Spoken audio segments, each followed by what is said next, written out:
আসসালামু আলাইকুম, আমি ডাক্তার নাজমা। আজকে আপনাদের সাথে বিড়ালের যে ভাইরাল সর্দি আসছে, মানে ভাইরাস থেকে আলটিমেটলি যে সর্দিটা ডেভেলপ করে, এটা হইলে কি কি ধরনের লক্ষণ প্রকাশ পায় বা আপনাদের এই টাইমে করণীয় কি, সেই বিষয়গুলো সম্পর্কে বিস্তারিতভাবে একটা আইডিয়া দেওয়ার চেষ্টা করব।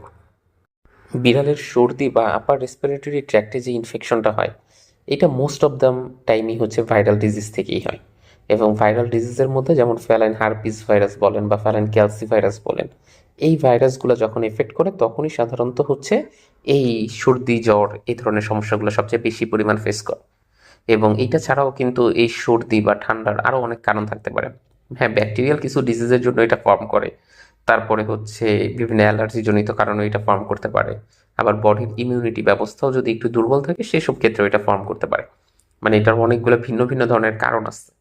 এখন মাঝে মধ্যেই দেখবেন যে ওনারা আমাকে এসে বলে যে স্যার, ওর তো এই ঠান্ডা জ্বর সর্দির সমস্যাটা এরকম লেগেই থাকে, এটা ভালো হয় না।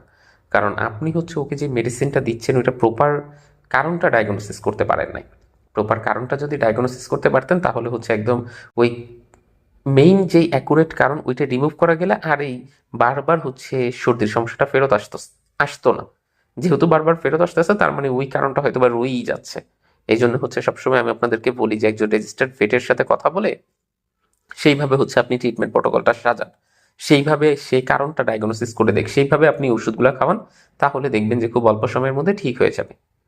এখন সর্দির সমস্যার সাথে অনেক সময় ভিন্ন ভিন্ন আরও অনেকগুলো কমপ্লিকেশন থাকতে পারে। যেমন কারো কারো ক্ষেত্রে দেখা যায় শুধুমাত্রই নাক দিয়ে পানি পড়ে, এটা এই পর্যন্তই থাকে। আবার কারো কারো ক্ষেত্রে দেখা যায় যে হাঁচির সমস্যাটা থাকে, জ্বর থাকে অনেক বেশি।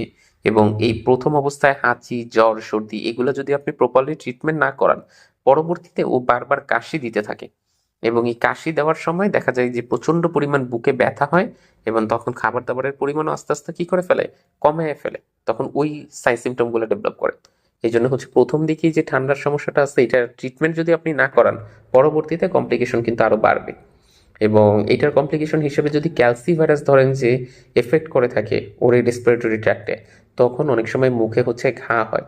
এবং ওই ঘা থেকে আস্তে আস্তে মানে মুখ পুরোটাই হচ্ছে ছোট ছোট ছোট ছোট লাল লাল, কেমন জানি একটা ওই যে জ্বর ঠোস হইলে যেরকম হয় ওরকম হয়ে যায়। তখন তো একদম পুরো দমই খাবার বন্ধ করে দেয়।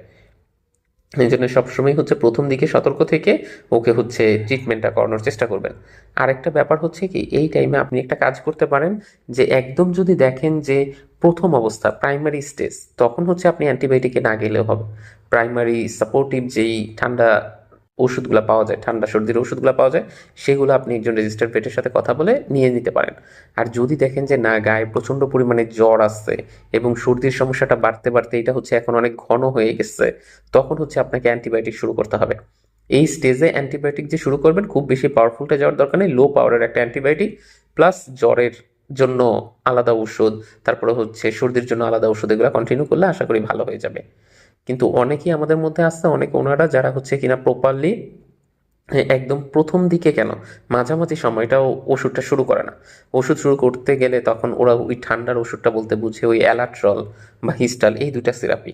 এবং দেখা যায় যে এসব ক্ষেত্রে আরও এই ইয়াটা বুকের ভিতর বসে যায় এবং তখন কমপ্লিকেশন হিসেবে নিউমোনিয়ার দিকে এটা ধাবিত হয়।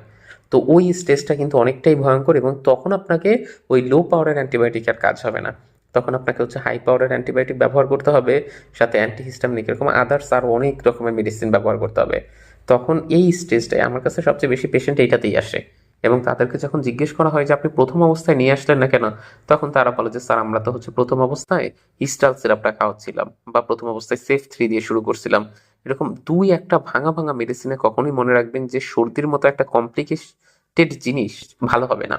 আপনাকে প্রপারলি প্রথম থেকে 3-4 রকমের মেডিসিন রেগুলার কন্টিনিউ করতে হবে। তারপরে দেখবেন যে 5 থেকে 7 দিন সময় নিয়ে এটা আস্তে আস্তে ভালো হয়ে যাচ্ছে।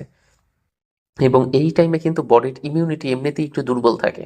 তো সর্দির সাথে কিন্তু কমপ্লিকেশন হিসেবে আরও অন্যান্য ধরনের সমস্যা আসতেই পারে। যেমন ওই যে একটা বলতেছিলাম ক্যালসি ভাইরাস থেকে যেমন মুখে ঘা হওয়ার সমস্যাটা, প্রচণ্ড পরিমাণ সিভিয়ার লেভেলের জ্বর থাকার সমস্যাটা, এগুলো আস্তে আস্তে হইতেই পারে। এই জন্য একদম ট্রিটমেন্টটা প্রথম স্টেজ থেকে আপনারা শুরু করবেন।